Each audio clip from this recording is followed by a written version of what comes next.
a retreat, an adventure, a place of solitude. The outdoors, for many, can be a place of refuge and recreation.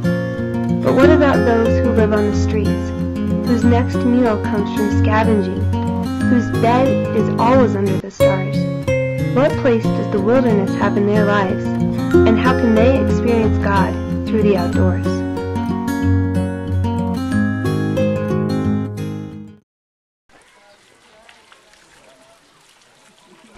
And from my experience, I was on the street not because I wanted to.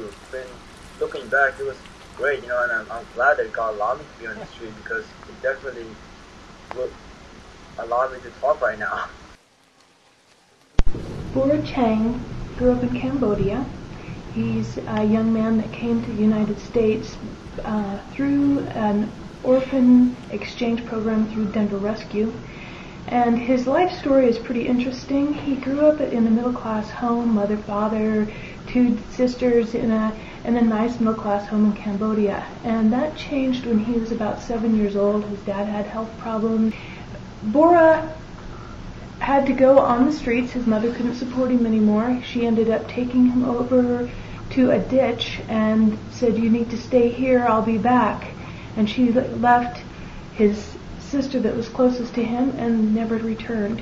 So at seven years old, he was in charge of his sister and himself, providing food, shelter, and everything else. And he loves the outdoors. He loves to backpack and hike and just sit out in the wilderness and in the solitude and allow God to restore his soul and renew his mind and to give him perspective, because it's very difficult to be here in the land of plenty and yet know that he's going to be back home in Cambodia sometime and having to start all over.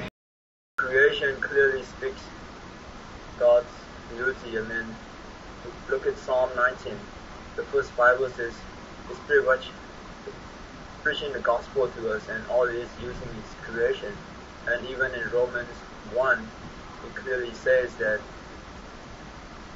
men have no excuse to say that, "Oh, I didn't know you, God," because they have none. The reason is God clearly made it.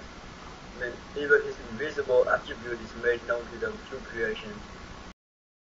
Many would argue that taking youth out of poverty and into the wilderness is not a priority until we meet their basic needs.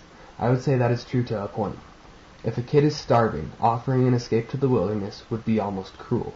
But most of the poor in the world have food, a roof, and clothes.